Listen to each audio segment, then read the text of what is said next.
Hello, everyone. Today we're going to look at a pen that I've had for a little while, and it's a pen that I took a little while to get used to. It's for a couple of reasons, but now I've been using it for a while, and I found an ink that I like in it, and it's the Sailor 1911 Pro Gear Slim in white. Um, it's a Japanese pen, a very famous brand, and it's one of two white pens I own. I don't own a lot of white pens. Uh, and there it comes in a huge variety of colors. Um, Quite often they have limited editions that will come out in a certain region, or for a certain company will bring out a variety of colors. So if you look around online, you can find lots of options. And they're beautiful pens, beautifully made. It's a resin body, white, and for even though it's a white pen, it's quite a remarkable finish on it. You're almost looking into this milky surface, and there's a depth to it that's goes beyond just the surface appearance of the pen.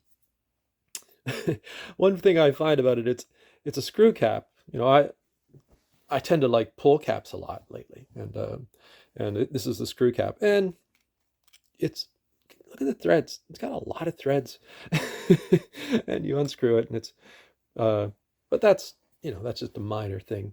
You can complain. I can complain about many things, and uh that's one of them. It it's a 14 karat uh nib. It's plated, um and it's a hard fine. As you look at the nib, you'll see all this beautiful little scroll work, and it says uh sailor, of course, and 14K. And if you turn it around to the side, I'm hitting the camera today, right there you'll see hard fine. And Japanese nibs uh, are quite different from Western nibs. They're very uh, a Japanese fine is much finer than a Western fine. You might use a Western pen, and compared to a Japanese pen, it would be more of a medium. And this is a hard nib. It's it's quite interesting, actually, how hard it is. It's like a nail, and maybe it took me a little while to get used to that. Uh, but it writes really beautifully. It's smooth. There's no flex or give to this nib at all. And some people, you know, like a softer nib, especially when it's gold. But I think because of uh, the Japanese writing system, uh, you need something that makes a very fine line. And for all um, for all the hardness, I've gotten used to it. And probably it's another example of finding an ink that sometimes I'll put an ink in a pen and it just doesn't come to life. And the ink I have in it right now is Diamine Oxford Blue. This is probably one of my favorite blues. Actually, it is my favorite blue, let's be honest. I love this blue. It's a dark black blue, and it works in so many different pens for me. I really like it in all different types of pens. Um, I've tried a couple different colors in it, and I inked it up.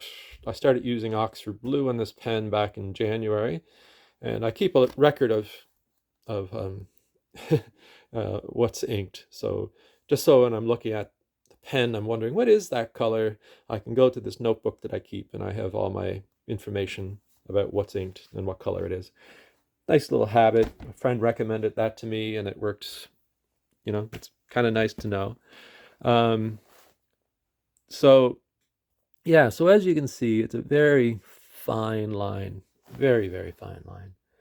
Um, you know, it you this fine wouldn't even be considered an extra fine in the compared to an extra fine in the West. It is like really like a needle, and it writes, you know, um, very smoothly for all the quick brown.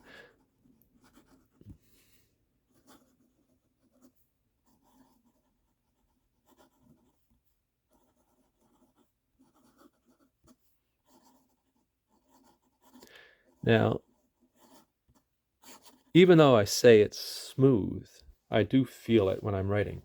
Um, it's not scratchy, but you are aware it's not like some smooth nibs are almost glassy. They're so smooth you can almost barely feel them. The ink just seems to fall from the pen onto the page, and this you do feel because of the size of the nib.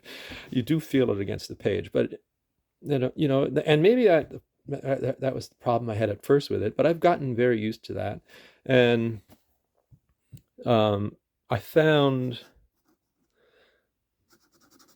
I found at first with certain colors they looked really weak. You can reverse write with this if you need very, very fine lines if you're drawing or something like that.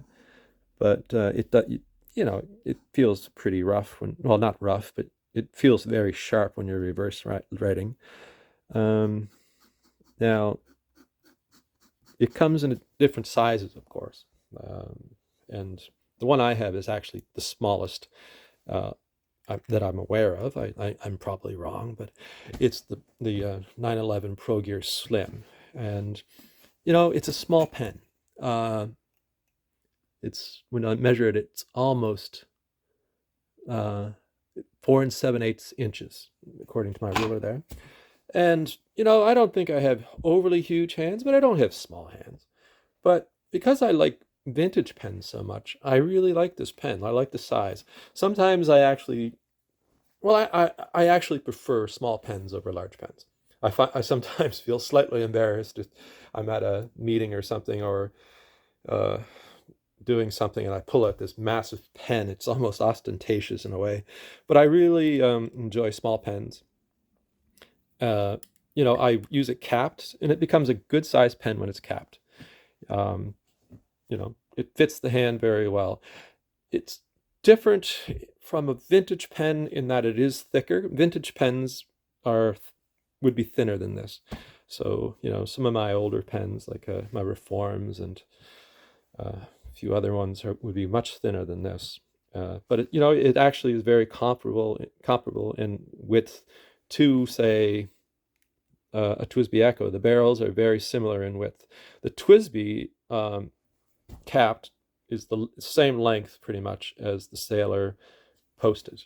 When you take the cap off and screw, put it back on, you can see the difference in size.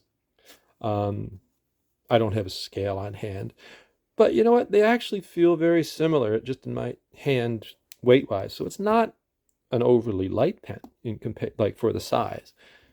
This might be just a little bit heavier, but this is very similar when I picked them up. It's a very